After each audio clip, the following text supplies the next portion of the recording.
to move out of Spain, other than the fact that the people just want to be separate from Spain? Yeah, as I mentioned before, there was, well, I didn't say that before, but let me introduce this topic.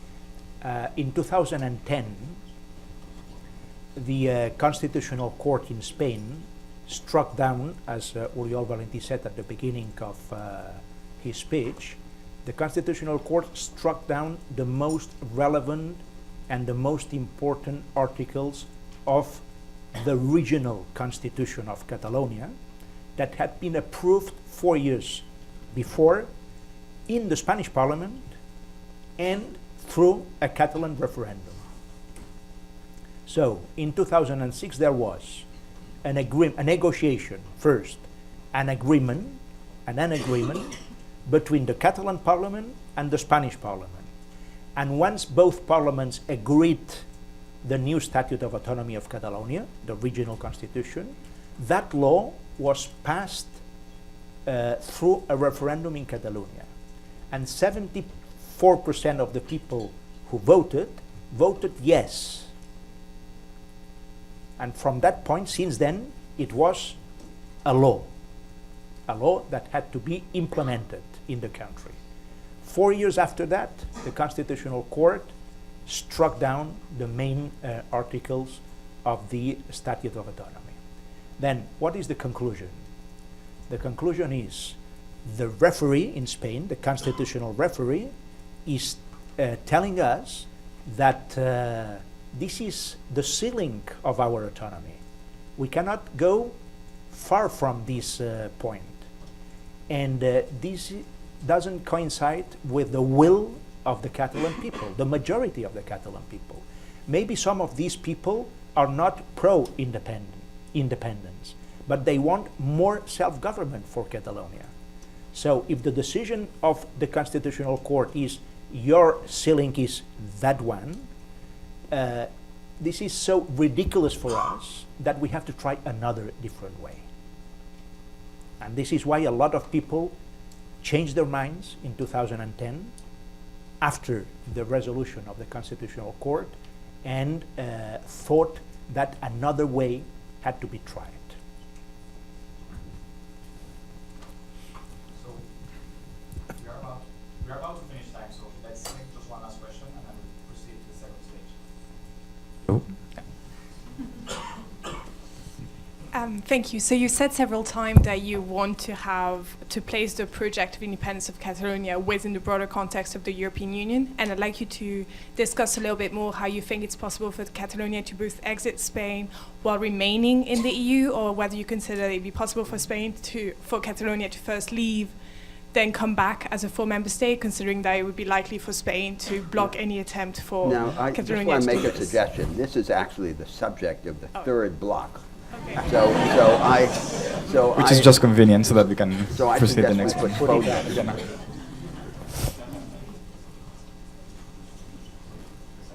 Second stage.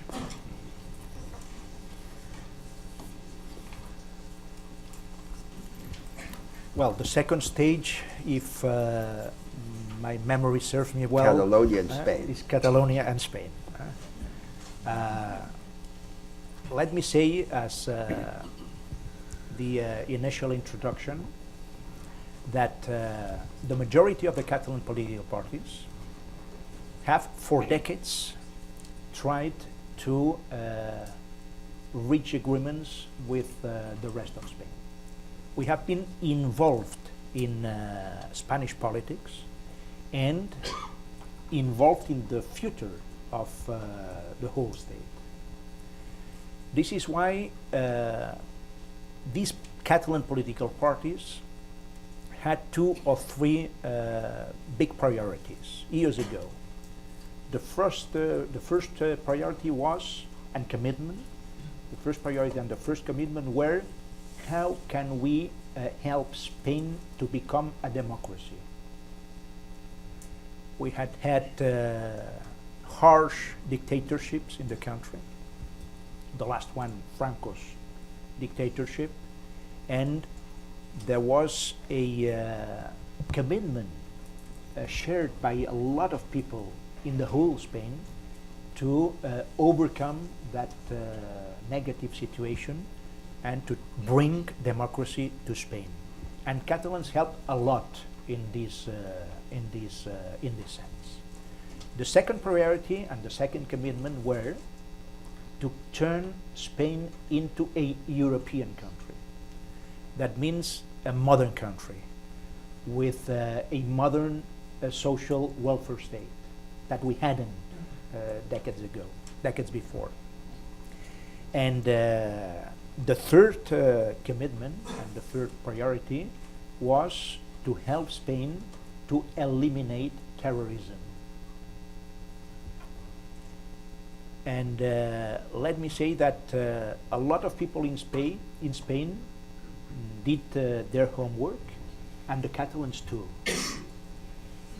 We helped a lot to achieve these three goals: democracy, joining the European Union, so turning Spain into a modern country, and eliminating terrorism.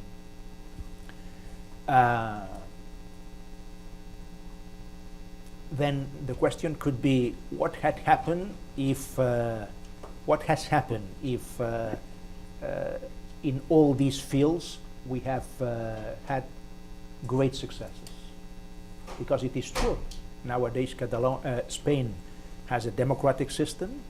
For us, too weak, but a democratic system. Spain belongs to the European Union, and Spain has won the fight against terrorism. In the Catalan mentality, there was always another very important thing. And this other important thing was the will for self-government. This is something that we have not invented in the last 2 or 3 decades.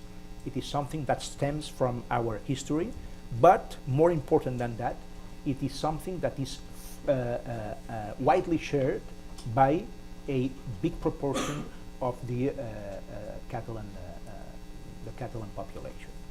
So, if we have to be involved in Spain from the political point of view, we need that Spain respected our identity, our culture, our language, and our project for the future. And that means self-government.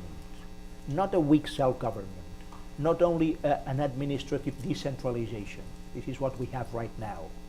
A real political devolution.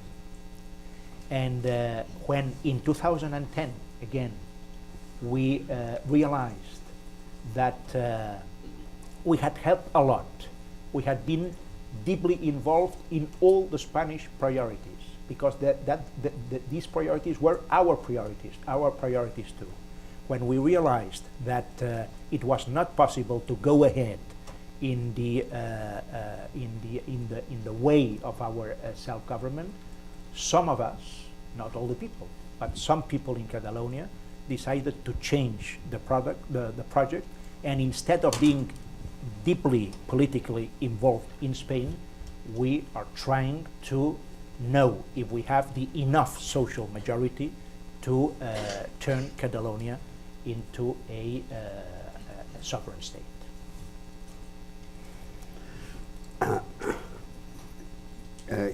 A conventional way of thinking about federalism or confederalism is that there is an inverse relation between power to the center and power to the parts of the structure, to the local.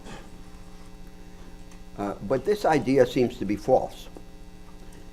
In fact, it is possible to imagine and to organize arrangements under which the central government has strong powers of initiative and national direction, but at the same time there can be radical devolution, not just limited self-government. And it is possible to combine strong central initiative with radical devolution, even in unitary states like the United Kingdom. So why not in a state which is already organized in a federal form, such as Spain? Now, for Spain, such a solution would have the following advantage: that as the country proceeds in a certain direction, defined by the central government and by its national political life, it hedges its bets and allows parts of itself to create counter-models of the national future, so that there is a dialectic in the country between the main road and alternative roads. That seems to be a superior way to combine unity and diversity. And for Catalonia, it would be a superior solution, because Catalonia would then not have to choose between being itself and being part of Spain. It could be both. But the condition for it being both would be a renovation of the constitutional ideas. Now, those remarks then lead me to ask twin questions. So the first question is, if you accept these views, which I've just summarized, do you think of Catalan independence as a second best solution to which you resort because the best solution is unavailable? That is, the best solution would be this dialectical relation between national unity and radical devolution. And if that is so, if it is not in fact the best, but the second best, which is forced on you by a failure of national imagination or by the prejudice of the governing elites, including the judicial elite, is it not conceivable that the struggle for independence could prompt the country to reinvent itself, to change its ideas about the relation between the center and the local, so that you might arrive at the best by the circuitous route of first campaigning in favor of the second best?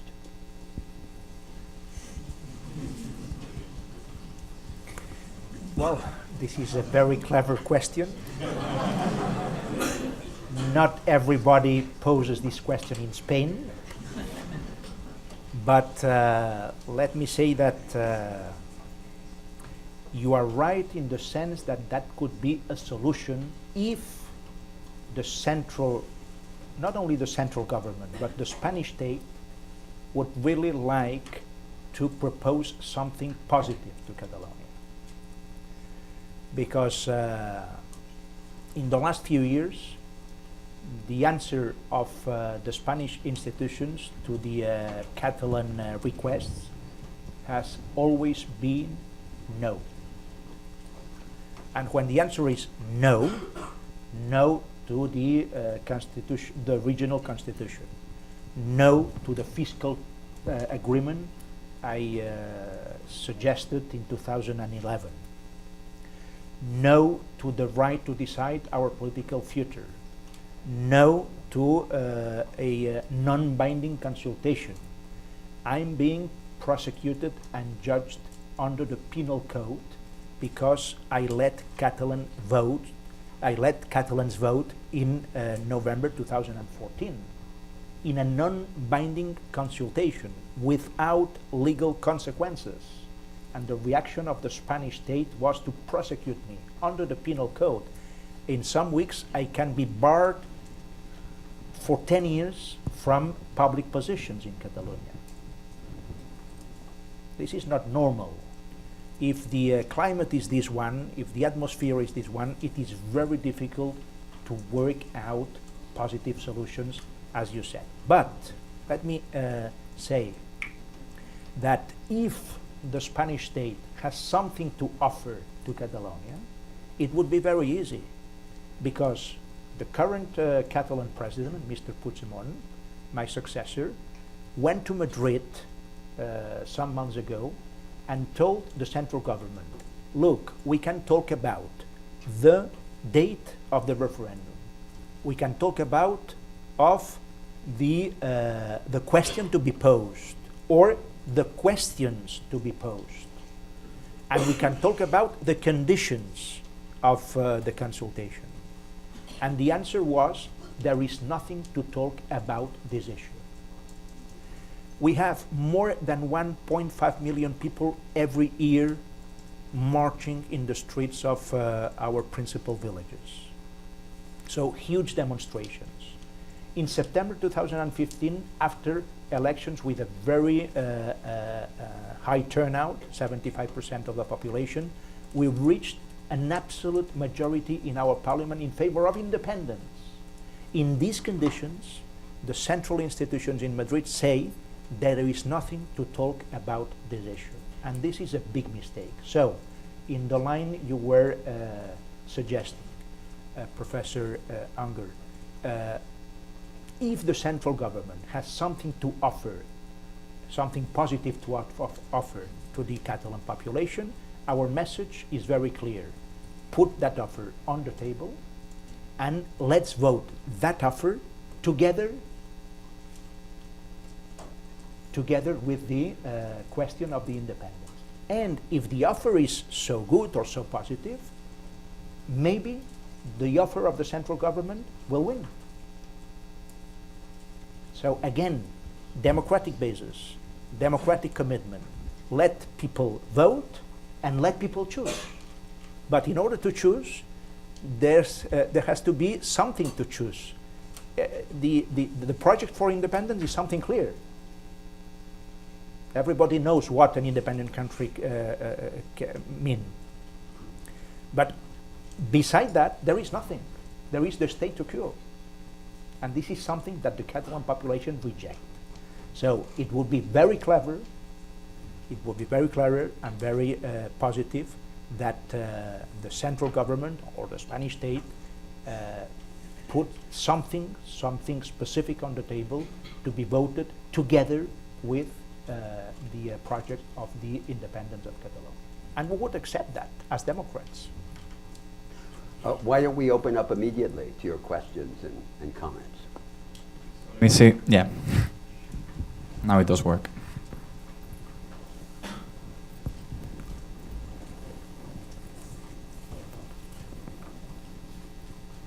Thank you very much for being here, Mr. Mas. So there is a recent trend of an increase in nationalism, and this is affecting many minorities around the world, be it the Zapatistas or the Kurds or the Tamils. But how I see the Catalans differently is that you do not have an armed insurgency group, so you're furthering your aims via legitimate means. So, of course, this is the higher route to take, but you just mentioned yourself how you're being prosecuted now for holding a very legitimate referendum during your office. So my question is, what other obstacles did you have to face because you chose to pursue self-determination via legitimate means? Thank you.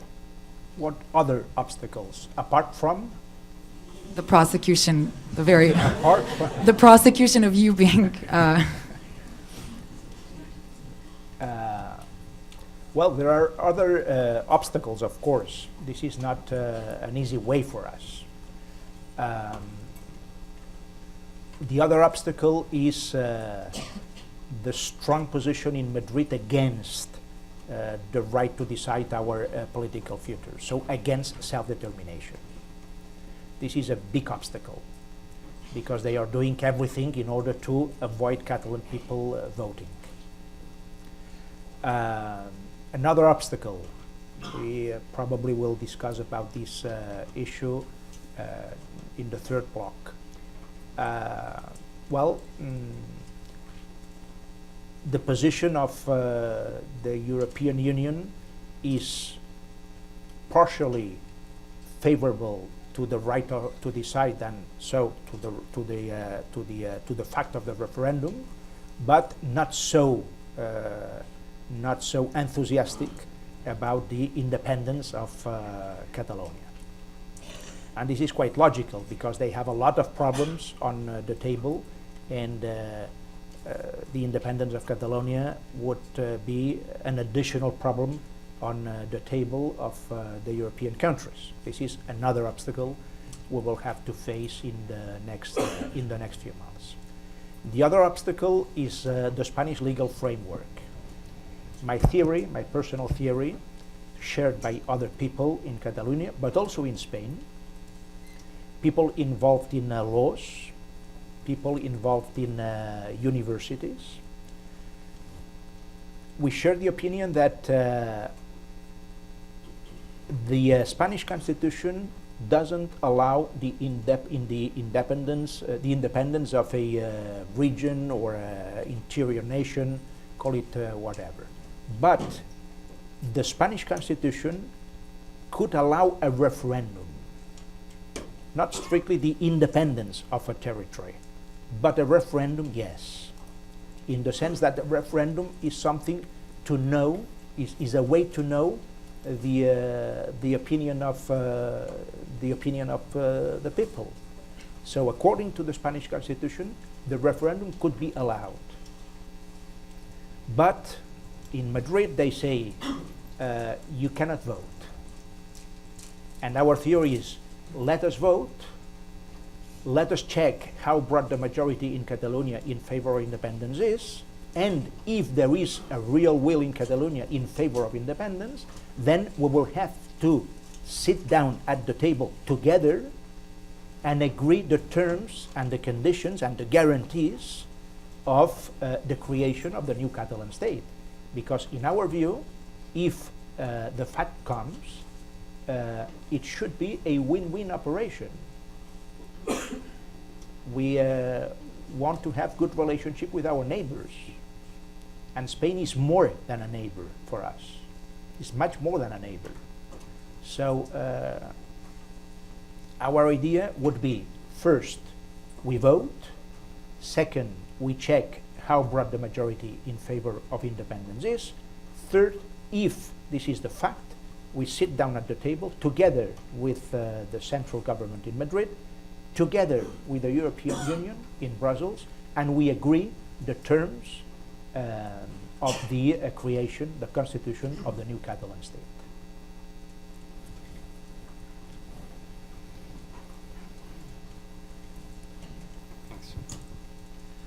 Hello. The last year we saw two referendums that stroked the world. Brexit on the one hand and the Colombian peace process on the other. Regardless of the consequences of both referendums, I think they share a common feature, which is ignorance. A lot of people voted against the Colombian peace process and in favor of Brexit without knowing what they were voting on. What safeguards do you think, as a politician, that the state of Catalonia should offer the people to guarantee that their vote is not full of ignorance? You know what I mean? Like,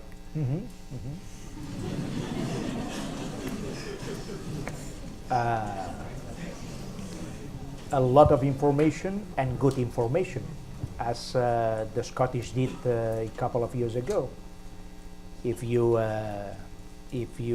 analyze what happened in Scotland in September 2014, you will realize that in Scotland there was a lot of information and good information. Of course, the Scottish institutions, the Scottish government, the Scottish Parliament in favor of independence, but the British information was against independence. I think that it is important at that point to remind what happened in Scotland in September 2014, because it can be a guide for Spain. A few days before the referendum that took place on the 18th of September 2014, a few days before, the three main political leaders of Great Britain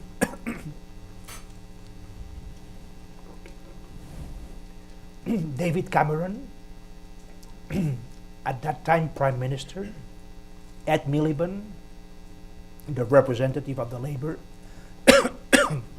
and Nick Clegg, Vice Prime Minister. Tenía una mica d'aigua.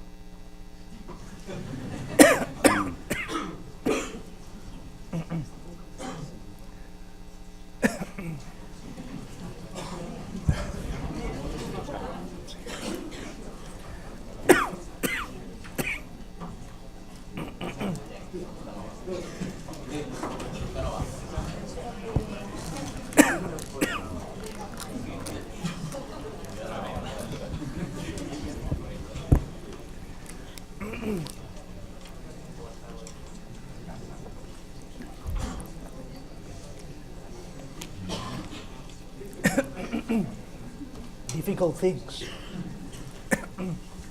I got the flu some days ago.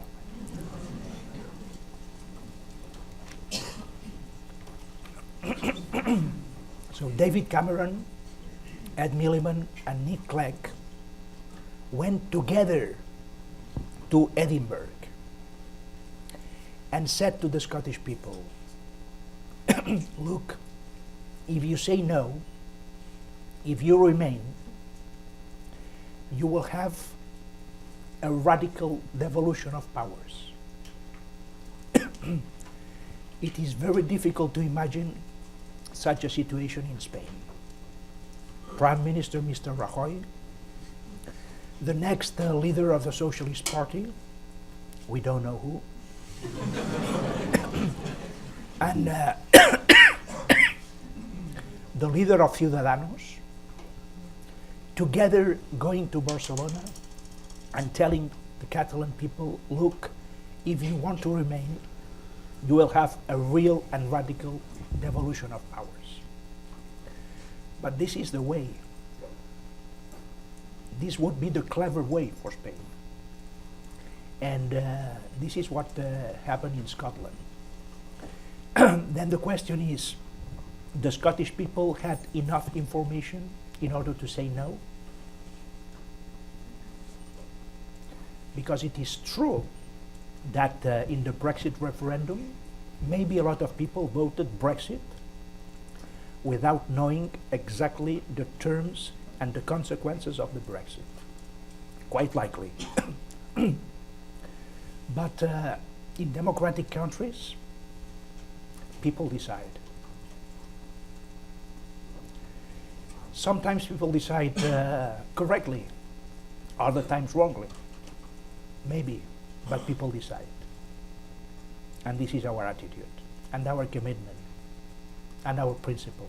And we stick to this principle.